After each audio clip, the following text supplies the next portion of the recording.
Come out to the Ian Henderson Antique Mall at 600 South Broad Street. They're open Monday through Saturday 10 to 6 or Sunday 12:30 to 6. Shop until you drop at the Ian Henderson Antique Mall. Do you have a collection of films and videotape sitting in your attic, basement, hall closet, or a box somewhere that are being lost to time?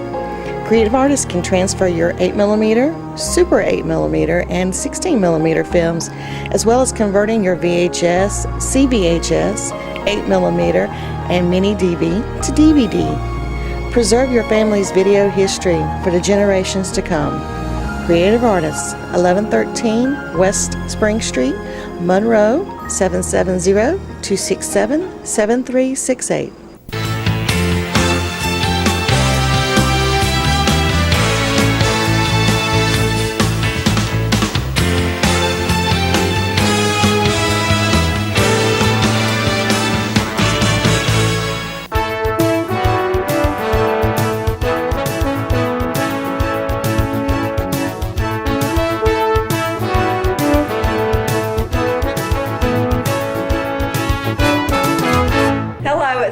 November the 16th, and we're so excited to finally be here to do our ribbon cutting and grand opening for JL Designs. Jeff is the owner, and he has been involved in the chamber off and on for many years, and had a florist here for 18 years total. So does excellent work, and I'm sure you'll be able to see some of that on the video in just a little bit. We do have the Vice Mayor of Monroe here, Wayne Adcock, if you want to say a few words and welcome them. Yeah, Jeff, on behalf of the city, we're certainly glad to have you and have you keep your business here in the city. You've done a great job redoing this building, and wish you much success in the future. Thank you very much. Jeff, tell us a little bit about the types of flowers and what folks can expect when they come to see you. Yeah, what we have done now, we have kind of regrouped our focus a little bit as far as our services. We're more of like a design studio now, where we actually do a lot of custom design work with fresh flowers, specializing with weddings and events, that type of thing. But we pretty much can do any type of your floral events that you need. And of course, this time of year, being around the holidays, we do a lot of custom design work for homes and businesses, that kind of stuff. So that's kind of our biggest focus now. Very good. Well, the shop looks beautiful, and all your stuff looks beautiful. Thank you. So give us your hours. We are open during the week, Monday through Friday, from 9 a.m. till 5 p.m. and then on Saturday we're open from 9 a.m. until 2 p.m.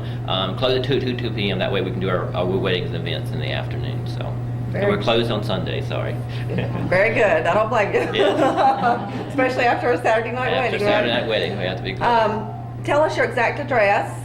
We are located at 120 North Wayne Street, and that is actually located runs parallel with North Broad Street, kind of behind Buckles Hardware in the basement level, kind of like downtown Monroe, or underground Monroe, I think is what they're kind of calling this area. So.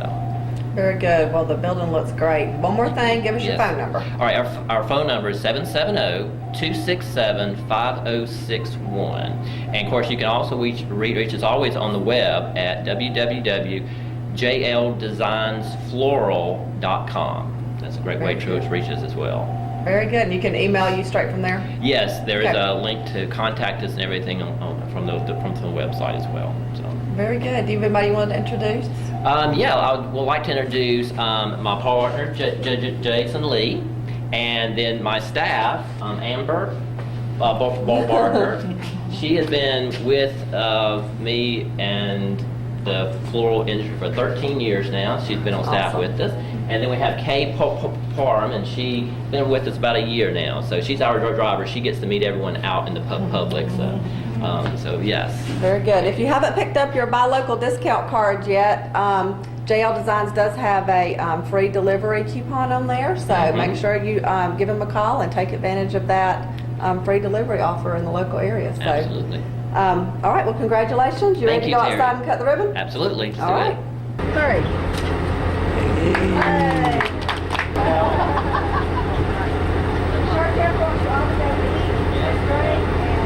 Hello, it's November the 13th, and we're so excited to be here at Signature Nails and Spa, the new nail salon right here in Monroe in Walton County. And they are located on West Spring Street in the shopping center where Anytime Fitness is located and the Verizon store. So very easy to find right here on West Spring. David is the owner of the shop here, and he has been a business owner in Monroe since 1999.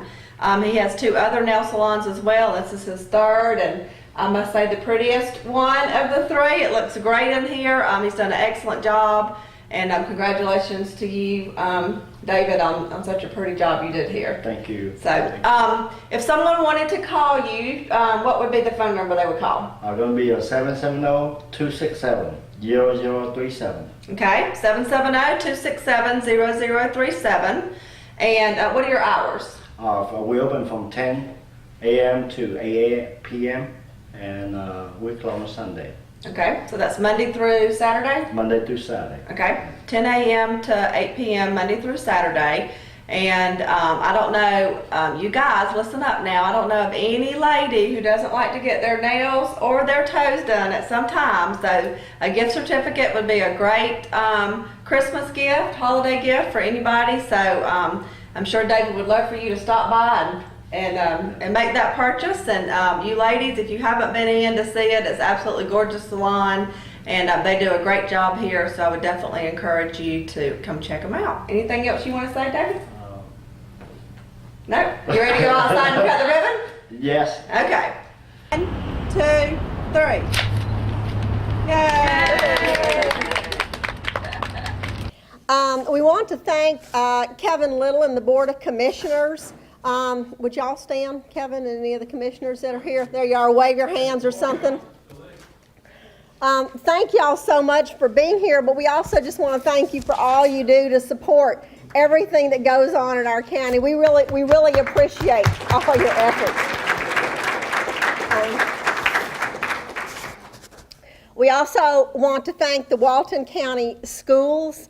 Gary Hobbs, the superintendent, is here, and I believe Nathan Franklin, who takes care of us here in this facility. We appreciate so much your letting us use this great facility, not just for this, but the house partnership and everything else that you do here. We just, you're just invaluable to the community. Thank you so much. We also,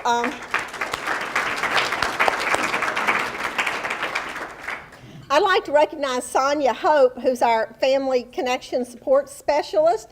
She came all the way to be with us this morning from Morgan County, and we appreciate her joining us as being part of our family connection. Thank you, Sonia.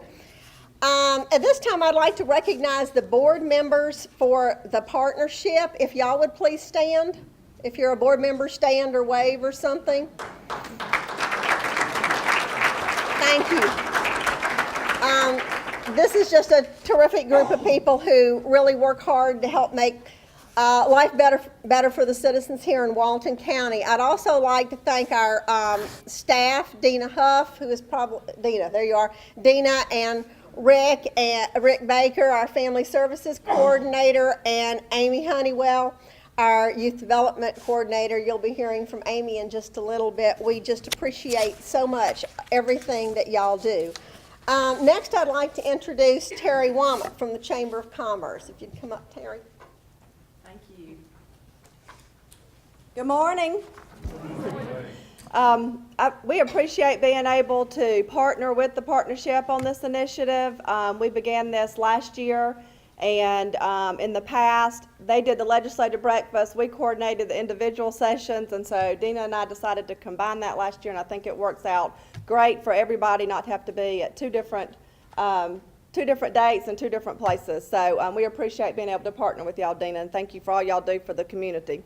My chair-elect is here, Meredith Malcolm. I'd like to recognize her and appreciate her being here this morning. And then all of the mayors and county commission chairmen, all the legislators, and school board superintendent all serve on our chamber board of directors. And I know that most of them have already been recognized, but if y'all will just wave so that if you weren't in the previous introductions, everybody will know who you are.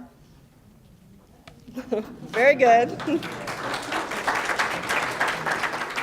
And then I just want to remind you of a chamber initiative, Buy Local. We had our chamber lunch on that yesterday, and I did bring some Buy Local discount cards.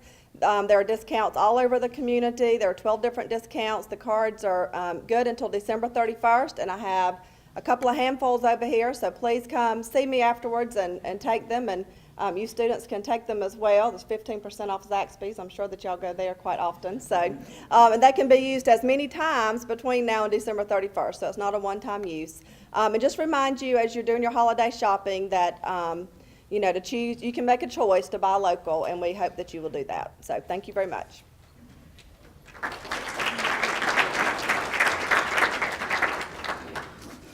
Thank you, Terry. We're really happy to have our legislators with us today, and we really appreciate having a good working relationship with all of our legislators here in Walton County. An example is this past year when our Department of Labor office was closed here. The state closed our office in Walton County, and so Representative Bruce Williamson really stepped up to the bat for us and worked with all of us here in the county to open a new office here over at Athens Tech. And without his help, this would not have happened. And we really appreciate it. It means a lot to us to have legislators that are really public servants and really do their best to represent the citizens here. And that's what we have, and we are really thankful. We especially appreciate your efforts also to keep state funds in our local community where they're used most effectively. Because, you know, so many times we see on both the state and the national level, everybody wants to try to make things bigger and take the control away from the local entities. And these are the people that know what's going on here in our county. And we believe that we have really made good use of the things that have been appropriated to us, and we just really appreciate your efforts in just continuing to see that happen. Each of our legislators is going to have a chance to speak to us shortly, but I'd like you to stand up as I introduce you. We have Senator Bill Cowsert.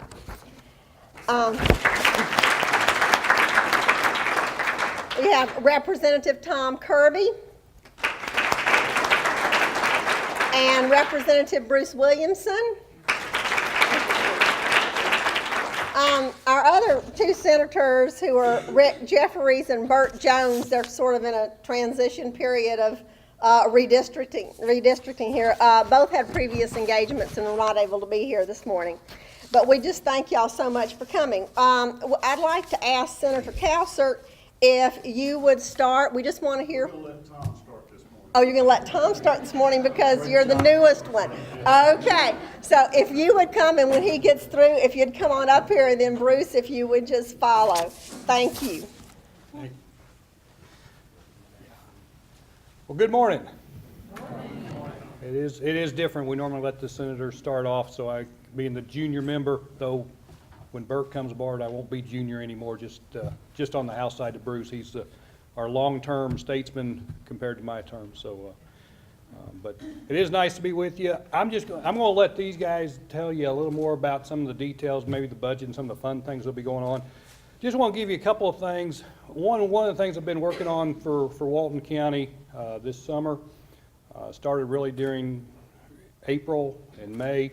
The Environmental Protection Division in Georgia decided to kind of change some of the things with inert landfills, and we've got a really good inert landfill out on Highway 81.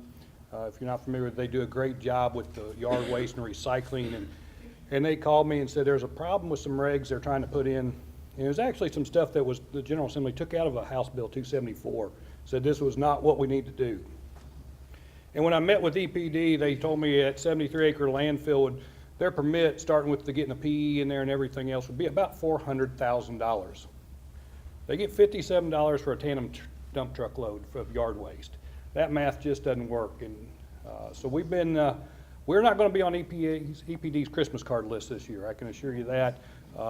With the help of a lot of members of the House and the Natural Resource Committee that actually met, that's all been put on hold, and that regulation is not going through. And those are things that we do a lot that people don't see. We talk about the session, but this stuff goes on year round, just like the work Bruce did with the Department of Labor. We are here to serve you every day of the year, not just when we're down there in Atlanta. But coming up in Atlanta, there are a couple of things I've already been working on. One of the fun things I get to do, I've already got the resolution with legal counsel writing it up to recognize the Loganville High School state championship baseball team.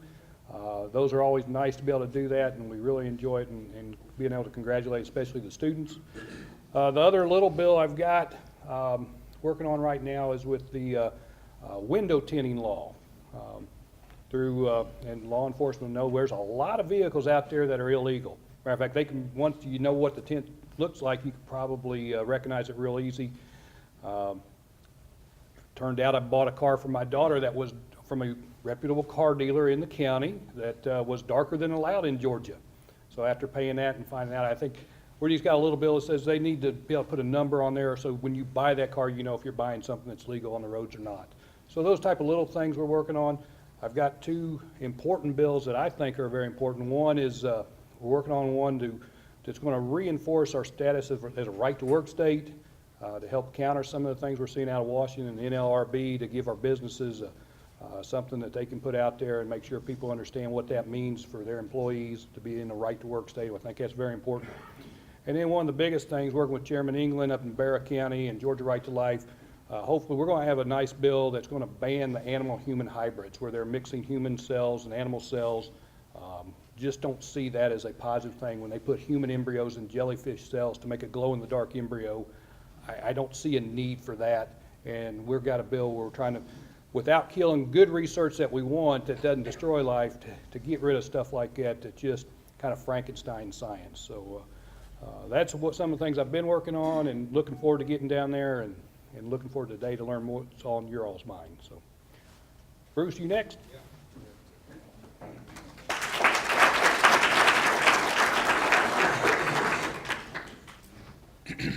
Thank you, Tom, and I do appreciate the excuse me, the opportunity to be here. As Tom alluded to, the long-serving tenure of 2 years as your representative of the Georgia General Assembly for this part of Walton County.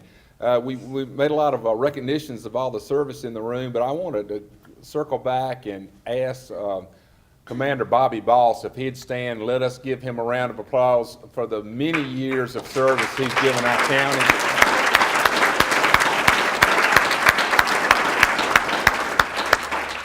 Commander Boss, how many years was it you served? 36 years. Well, long before there was a partnership, Bobby Boss and the fine people of the Loganville American Legion were doing that kind of work selflessly, serving not only the veterans, but anybody in need in Walton County. And I just say, I look at him sort of a spiritual grandfather to this organization in the terms of his commitment to the county and making the Walton County a better place to live, work, and play. Some of the highlights I'd like to talk about it. We all know and we all talk about it. Is in this coming session is going to be all about the budget. Everybody needs more money. The taxpayers don't want to pay anymore. It's all about how we operate government more efficiently, delivering the necessary goods and services, especially supporting. I'm looking dead at Mr. Hobbs and Mr. Todd, Social Circle School Superintendent. We have got to support K through 12 education. We've got to do a better job in allocating our resources in our higher education. We've got the best technical education program in the nation, I believe, and that's been supported by the fact that we've had two stellar success businesses come and locate with a Caterpillar on our northeastern shoulder over in Oconee and Clark County, and with being able to successfully recruit Baxter International, which will be delivering 1,400 very high-paying jobs, the median salary of about $60,000 per job in Social Circle. Athens Tech in particular played a very strong role in being able to help deliver those jobs to our local area. So kudos to the fine work they're doing. As a matter of fact, the state of Georgia, for those of you that might not be aware, is putting $14 million into a new training facility down in the Social Circle area at Stanton Springs, specifically designed to get employees ready, work ready very quickly, and that job is going to be handled by Dr. Flora Tidings and the fine folks at the Athens Technical College. One of the things I wanted to remind everybody about, in the last session, we did pass substantive tax reform. It ended up being about a $50 million savings overall to the Georgia taxpayer. What's kicking in January the 1st is a sales tax exemption on any agricultural energy used for the agricultural sector. What will be a 4-year phase-in is a relief from sales taxes on energy used in manufacturing. Again, a very important feature in being able to position Georgia to be able to recruit jobs like the Caterpillar and the Baxter International plant. In that similar vein, the Tax Reform Act offered projects of regional significance, and no one could argue the fact that both Caterpillar and Baxter are very much projects of regional significance. There was some sales tax breaks for the construction items used in the construction of those 2 new facilities. And again, we're not collecting sales tax on anything that's not being built, but by being the Baxter International project, so I want to say $1,250 million in round numbers. There will be an exemption of sales tax used in the construction materials going into that project, but we're happy to grant that to get that kind of investment and those kind of high-paying jobs in Georgia. Tom alluded to it, and one of the biggest roles of your state representatives is constituent services. I was kidding Dina Huff earlier. It's really, this partnership made that Department of Labor office open. Dina called me. She called y'all. There was group meetings. We worked together collaboratively. It wasn't one person, but I was kidding Dina. I want to name it the Dina Huff Department of Labor building, because without her leadership on that, it wouldn't have happened. So in a nutshell, I'd just like to say, remember us when you do have a problem with the state agency. Call me. If I can't find the person to help, I'll find the person that can help us, and we can get things done for the betterment of Walton County. With all that being said, I'm going to turn it over to our senior member of our delegation, Senator Bill Cowser.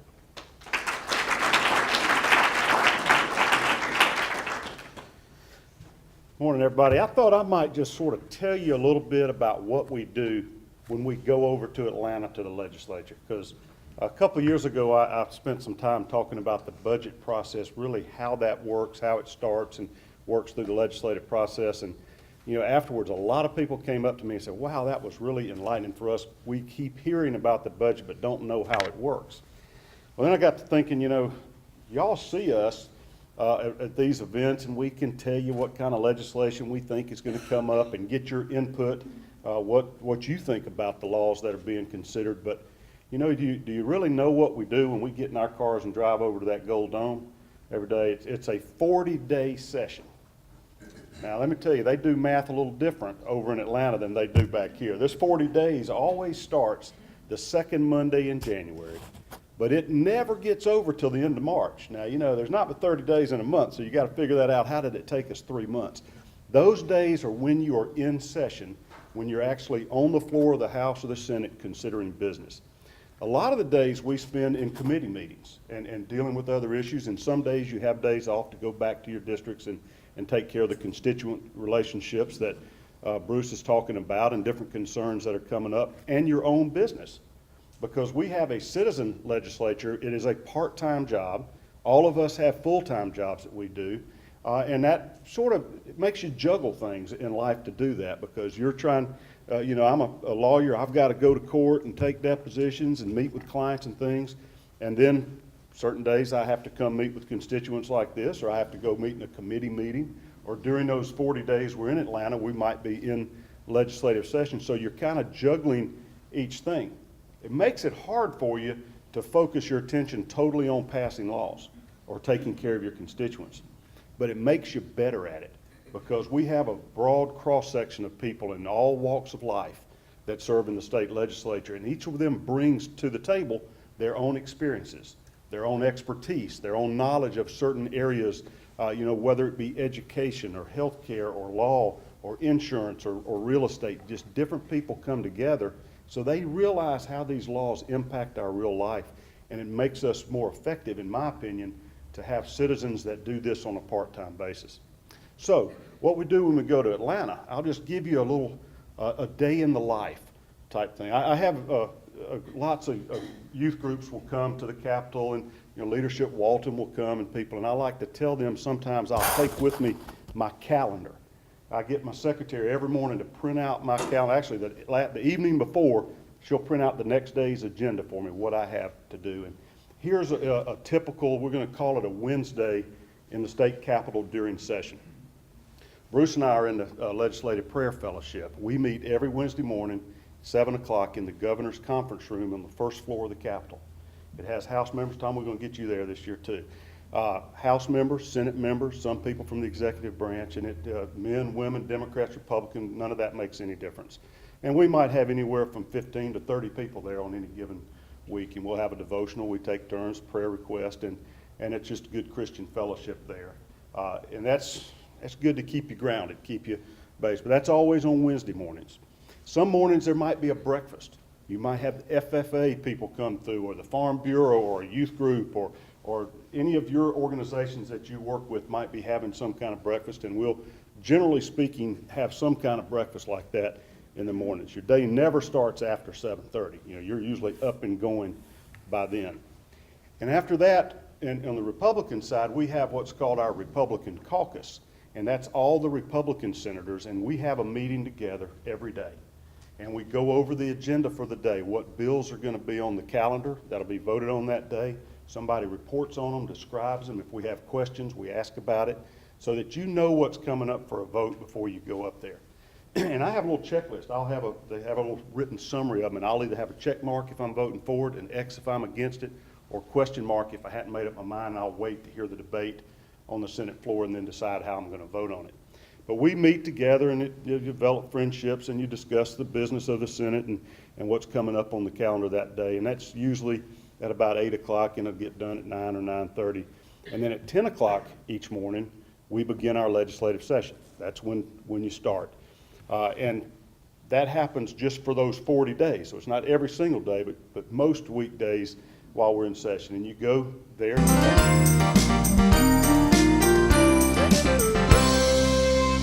Hi, I'm Elaine Oakes, Director of Keep Walton Beautiful and the Walton County Recycling Center, joining you today with this week's edition of the Walton Waste Watcher Report. And today, as we film this, it's actually November the 15th, and in our business, we celebrate America Recycles Day throughout the country on November the 15th, encouraging people to make pledges and to just commit to recycling more whenever they can. And of course, we're approaching the holidays as well, so it's a good time to remind everybody that that as the holidays come, that we do really generate a lot of waste during the holidays, and sometimes some of it can be avoided if we just give it a little thought. And I think that during these difficult economic times, I think people are beginning to get it a little bit more about combining trips because of the cost of gas, for example. We've been talking about that for years, that we don't need to use our resources unwisely, and it's best to combine trips when we have an errand to run. For example, if a lot of people in our community go towards Athens or towards Atlanta, instead of just making a trip to do one thing, try to think about what you might need to do over the course of the next couple of weeks. And if you can take care of that at all at the same time, you're not only saving our resources as far as the gas goes, but you're keeping money in your pocket that way too.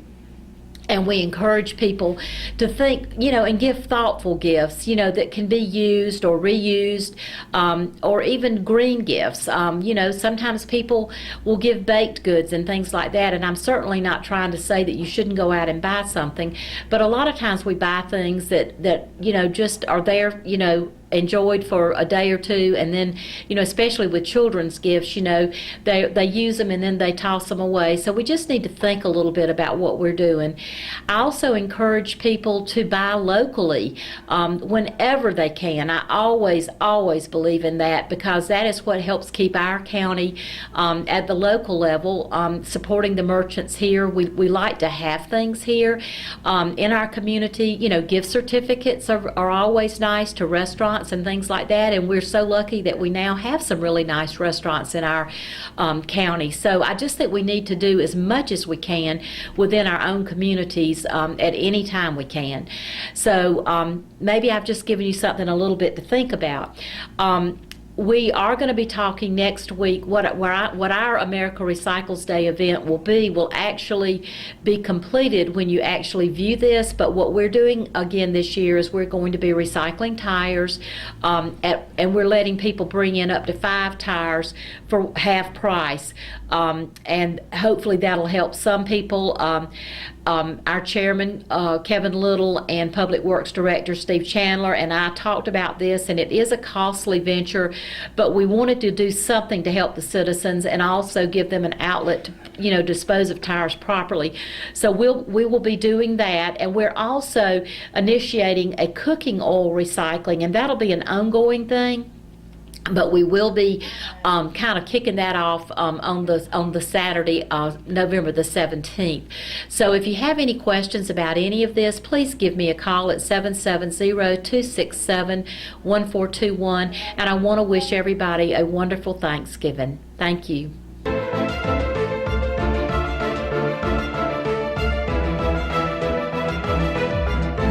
Hey, I'm Isaac with Reboot Computer Company. I'm going to do the Reboot Tech Tip today. Today we're going to talk about hard drives. The hard drive inside your computer is the little thing in there that holds all the information. It has the Windows on it or the Macintosh operating system on it, and it holds all your pictures and all your documents and music and all that stuff. So to most people, that thing is very, very sacred and very fragile. So anyway, there's several things you can do to help your hard drive. One thing, especially with laptops, as you're toting your laptop around all over the place, you don't ever want to drop your laptop. Inside the hard drive, it's a little disc that's kind of like a CD or a DVD, and a needle in there that goes on top, kind of like the old style record players, that writes on top of that disc, and it also pulls information off of that disc. If that needle gets, jacked all over the thing, it's going to scratch that disc, and then your hard drive is going to be bad. And that's what happens when you drop your computer. Not always, but most of the time. And actually, as far as laptops go, Toshiba has come out with a program of, if you ever drop your laptop, it has some software on there that will just move that needle out of the way. Great plug for Toshiba there. Great idea. Anyway, so definitely don't ever drop your laptop, because it'll mess up your hard drive. Another good thing about maintenance on hard drives is you don't want to have viruses. Viruses will just wear out a hard drive. And basically what happens is those programs are in the background, the viruses and stuff just running that hard drive ragged. And so it'll wear it out real quick. So you always want to have some kind of virus protection on your computer. That's another big one.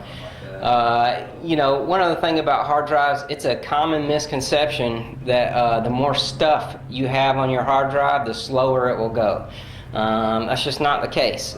Typically, computers get slow because of viruses or because that hard drive is actually breaking down. And when that hard drive breaks down, the Windows program or whatever operating system you're using, it has to shift around that data on that disk to make it work correctly. So and these things are actually pretty smart. They will block out the spot on the hard drive and be like, okay, I can't put anything there anymore. But if your hard drive gets so full of those little blocks on there, then it'll just crash. And that's one of the reasons hard drives crash or Windows crashes, is because the hard drive is just worn out. Another thing you can do is there's a program called CC Cleaner, and you can just download it off the internet. If you go to Google and just type in, actually it's C Cleaner is what it's called. Anyway, you can download that onto your computer and run that thing every now and then, once a month or something like that, and it'll actually clean up all that junk that the internet puts on your hard drive, and like temporary files and stuff like that, you know. So if you ever want to actually clean the hard drive to kind of keep things neat and together, do CCleaner. Great tool, and it's free. But anyway, that's it for the Reboot Tech Tip, and I'm Isaac Rhodes, and thank you.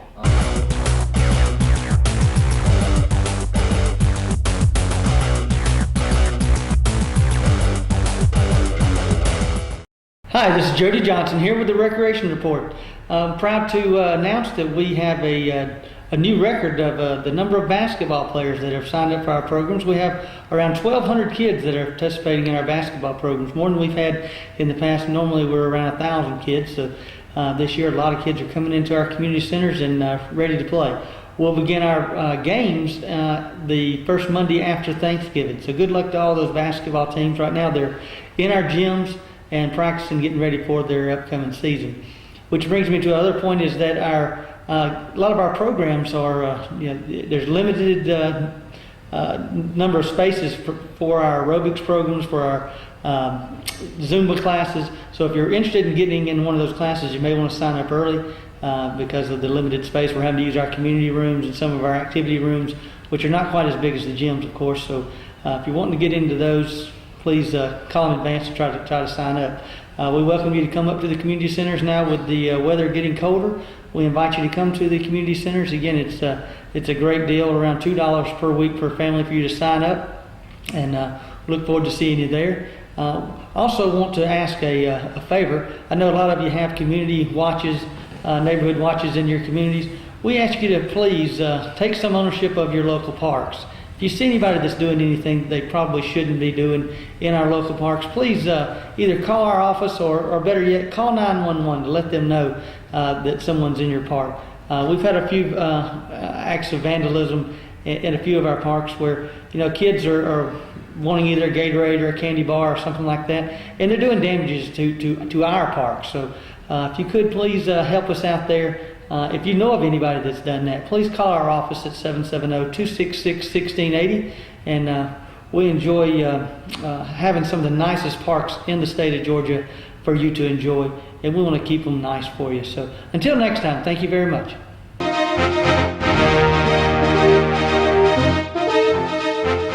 Hello Walton County, this is Kevin Littlewood, Chairman's Report on Channel 16, Walton Entertainment. Today I was going to update you on several things that's going on that I've been talking about when we were reviewing the map over the past several programs and shows. Charlotte-Rowell Boulevard, which is State Route 138, north of Monroe, that runs back around to behind Walmart. Several of you have been asking what's going on out there. They see the trailer on Highway 11. They started construction there. They'll be working on that this winter. They've done some of the grubbing and clearing.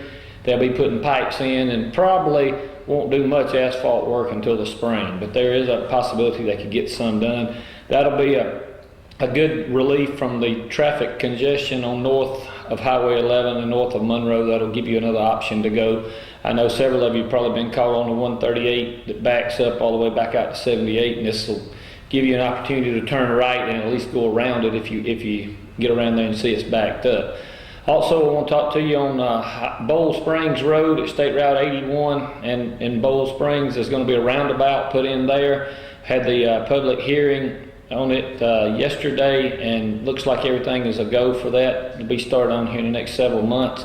That's a four-way stop intersection as it is now, and a roundabout just lets you have to slow down. You won't have to stop, and traffic won't back up like it does there now at the peak hours, because it's a route to 316 from us, plus it's also coming from actually 316 in both directions, Barrow County and Gwinnett County, and that's a big collector north corridor for us, and the roundabout's going to be really good in that area there. And so transportation, we didn't get a large amount of money because the T-Splice didn't pass, but we're still unable to get some things out, and these are two that's going to be everybody will be able to use and be it'll be traffic calming. It'll actually move your traffic flows a whole lot better within the county.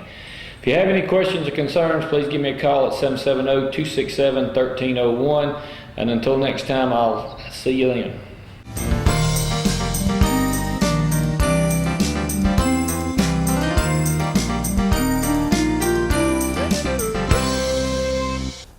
morning. I'm Becky Chinhall, radon educator with the University of Georgia. I want to talk to you about radon today and about some of the health effects of radon and a recent event that I attended last Saturday. And it's called the Lung Cancer Partnership Free to Breathe, and it was a 5K run walk. And I've participated in this event for the last 3 or 4 years. This one is held in Athens, but it's actually nationwide. And as far as I know, the Lung Cancer Partnership is the only group that is specifically for lung cancer. And all of the proceeds from that go to research for lung cancer. And wanted to tell you a little bit why I've been involved in this. Our radon education program at the University of Georgia wants to create a greater radon awareness. We want more people to test their homes for radon, and if it's high, we want you to fix it. And we want people to know that radon is the second leading cause of lung cancer. So that's why we work with this partnership. And last Saturday, I'm going to say there were approximately 400 people either running or walking. And this was some event at 31 degrees, 7 o'clock in the morning to see this many people out. Many people were running in honor of or in memory of a friend or a loved one. And one of the things that really struck me most was there's a table with a lot of memory pictures and articles about loved ones who have passed away from lung cancer. And several were in their 20s. And you know, we tend to think of lung cancer as a disease for older people, and that's not necessarily the case. We had a doctor who spoke at the event. Her name was Cynthia Shepard, and she is an oncologist, and she said that she is seeing more lung cancer in young people. She's not sure exactly why. She said they've been doing some testing, and there seems to be maybe a specific lung cancer mutation that they're finding in the younger people. We know that all lung cancers are not the same, but she said that the pharmaceutical companies they're working with are trying to develop chemotherapy that is specific for these specific lung cancer mutations. So hopefully that's something encouraging. And there was also a lung cancer survivor that attended. She was from Athens. And let me tell you, this girl was only 27 years old. She has never smoked. They don't know why she has lung cancer. She did get a radon test kit from me, and they're testing their home to see if it is possibly radon. They live in Clark County, which we know is not far from here in Walton County, and it is also a zone 2 with a moderate to high potential for radon. But want to go back and talk to you a little more about radon. Radon's a radioactive gas. It seeps up into our homes through the foundation. It comes from granite rock and it comes from soil. Granite rock tends to have a lot of uranium, and the uranium decays into radon. And as this radon gas enters our home, it can build up into an enclosed area. We know that our homes tend to be closed in the winter. As it's cold today, we tend to have our homes closed tightly with the doors and windows closed, running our heat. And this is a good time to test for radon. It's always a good time, but as the weather gets cold, we tend to have our homes closed more tightly, so I encourage you to test. And that's the only way to know if you have high radon. And just want to show you how you would test. We have test kits available at the Walton County Extension Office. You can come pick one up for $8. It covers your postage and laboratory analysis. It's a great deal. You can also get them at a hardware store if you'd rather purchase one there. But this is what the kit looks like.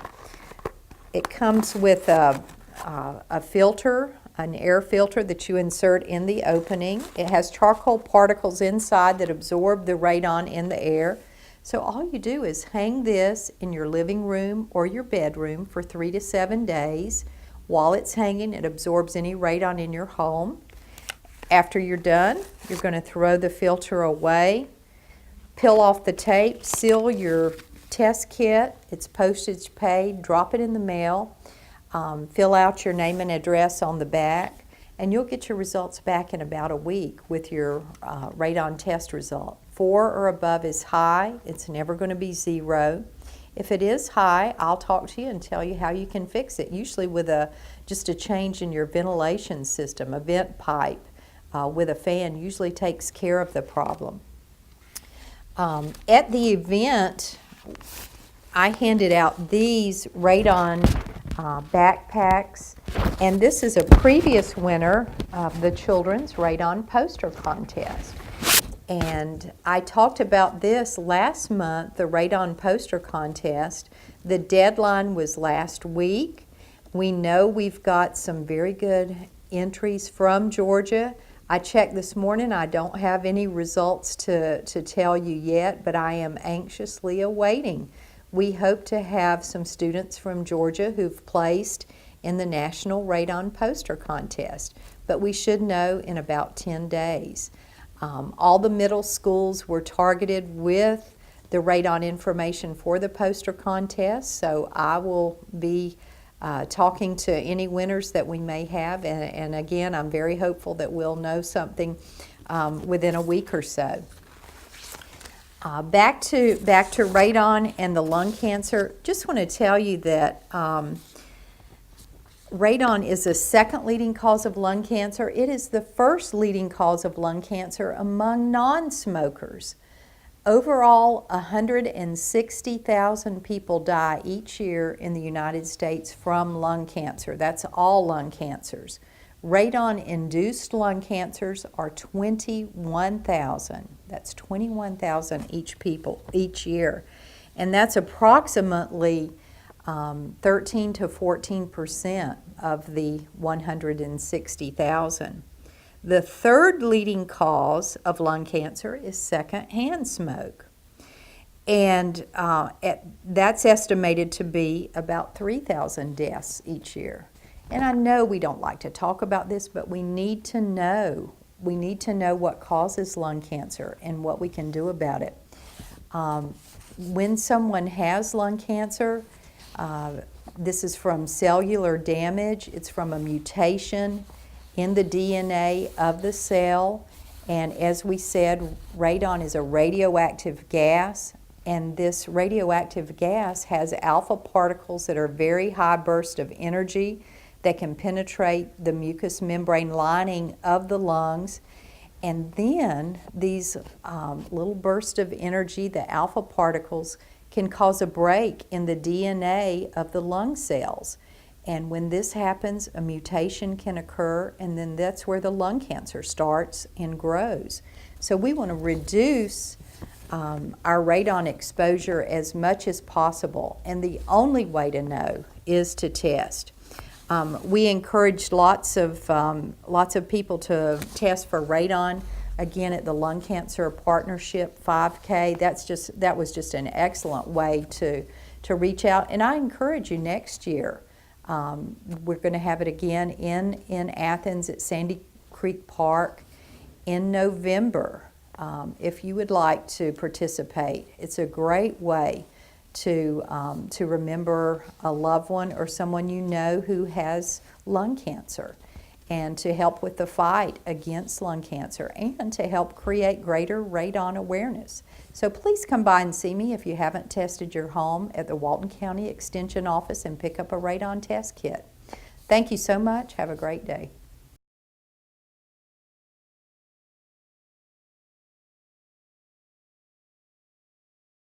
Good morning. My name is Dr. April Mitchell, and I'm coming to you today from the Monroe Veterinary Clinic, and I would like to talk today about feline heartworm disease. We all talk a lot about the canine form of this disease, and there's a lot of publicity out and a lot of media coverage of the importance of heartworm control in canines.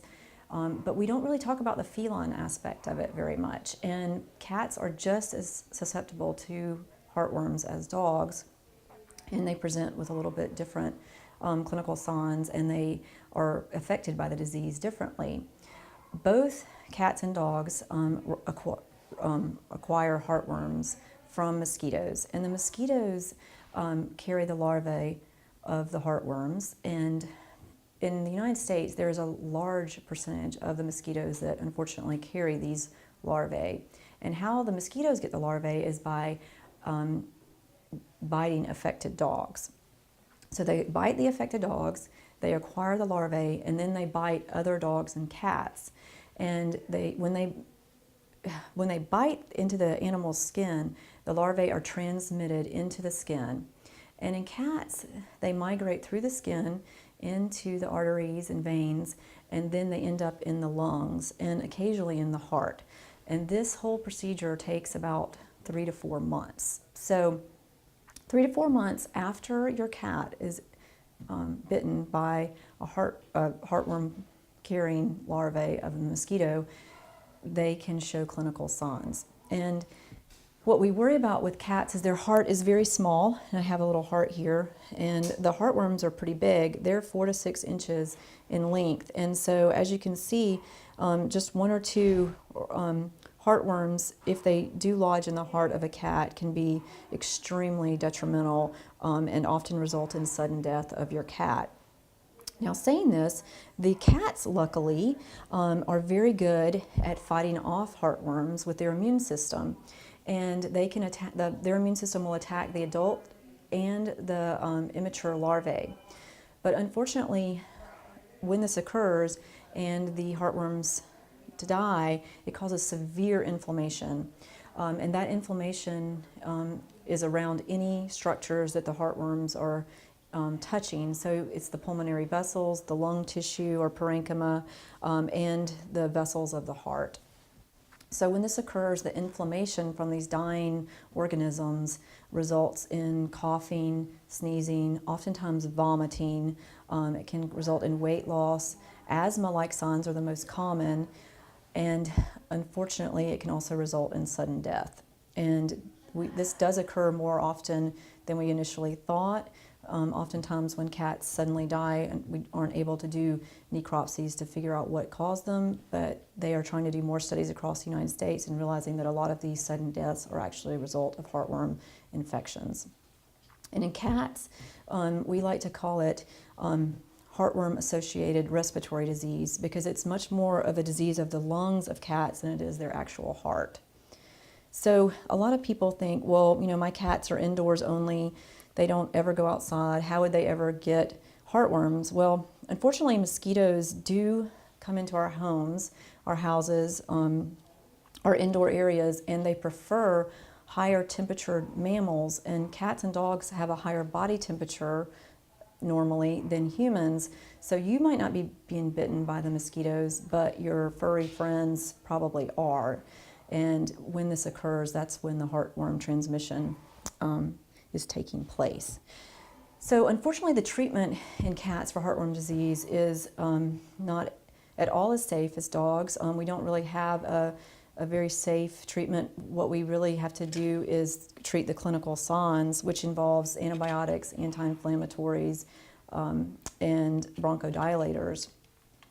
So with cats, it's much easier to prevent the disease, as it is in dogs as well, than to treat once your cat becomes infected. So I have a few products here. This is Revolution, and it's a once a month application of a medication that we were going to do a little demonstration and show you guys how to put it on your cat in case anybody was interested in seeing it. So Jennifer here, my technician, has a little kitten, and the medication comes in this foiled wrapper, and you open it up, and it's in this little plastic applicator, and there's a little bit of liquid in the bottom, and it has a top that you just press down,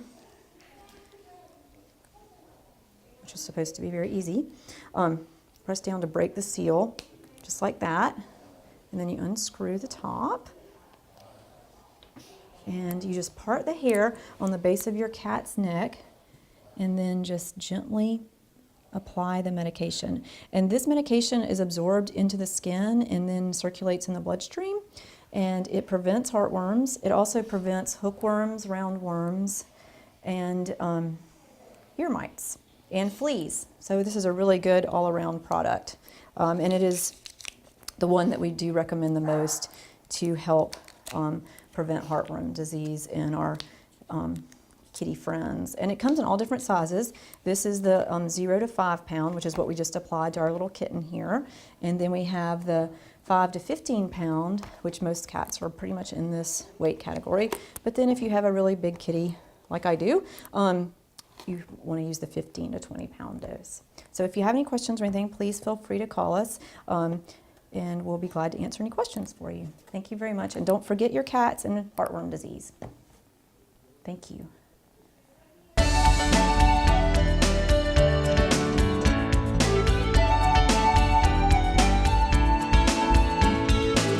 Hey, thanks for tuning in today. We're going to show you some of the dogs and cats here at Walton County Animal Control. You know, it's obviously the weather's turn. It's a lot cooler now, and thank God we're not getting in near as many cats as we had been. You know, it's been a long summer. We had over 200 cats brought in several months in a row this summer, and so now they're not breeding anymore. But what we need you to do, if you have a cat, get it spayed and neutered. We don't want to go through another spring and summer having hundreds of cats, and you know, unfortunately, most of those cats don't find new homes. So you're really doing the cats a favor if you get them spayed and neutered. There's plenty of clinics out there that'll do it at a discounted price. Paradox Spay Neuter Clinic. In January, the Atlanta Humane Society is going to be here in Walton County with a mobile spay neuter clinic, and it'll be only $25. We'll give you information on that as the time approaches. But you know, just do the right thing and have your animals spayed or neutered. You know, we're nearing Thanksgiving, and we've got a lot to be thankful for. We've been over a year now in our new building, and we've seen over 1,000 animals rescued and adopted. And I do believe it's because the great work that the county did and the county citizens did for us in giving us this new building. If you haven't yet come down to see it, you can come by anytime, any afternoon from 2 to 5 we're open. We're right behind the jail on South Madison Avenue here in Monroe. And as always, our adoptions are just $40. That includes heartworm testing, vaccinating, microchips, discounted spay and neuter, all that for just $40. So you can make it a good Thanksgiving for one of our homeless animals and give them a new home. Just come down to the shelter and have a look. This is a boxer mix. He's a male. He's about 7 years old. He's neutered. He's microchipped. His name is Jimmy. He needs to be not with kids. He's not good with kids or other dogs. He needs to be the only animal, and preferably with a single person. He's a very sweet dog other than that. This is a hound mix, female, about 8 months old. We named her Disco, looking for a good home. We got 2 males, kittens about 3 months old, very sweet. And we also have other cats also you just need to come look at and adopt because they need a home fast. This is Jamie. She's a 6-year-old beagle. She's got a few years on her, but she's a really sweet girl and she could really use a good home. This is a lab, about 3 years old, male, not neutered, looking for a good home. This is Bonnie. She's a female. I think she's about 3 or 4 years old, boxer, tan and white boxer. She was owner surrendered yesterday. She is looking for a good home, and she's very sweet, very medium energy dog, but she's definitely available for adoption. Come out to the Ian Henderson Antique Mall at 600 South Broad Street. They're open Monday through Saturday 10 to 6 or Sunday 12:30 to 6. Shop until you drop at the Ian Henderson Antique Mall. Do you have a collection of films and videotape sitting in your attic, basement, hall closet, or a box somewhere that are being lost to time? Creative artists can transfer your 8mm, Super 8mm, and 16mm films, as well as converting your VHS, CVHS, 8mm, and mini DV to DVD. Preserve your family's video history for the generations to come. Creative Artists, 1113 West Spring Street, Monroe, 770-267-7368.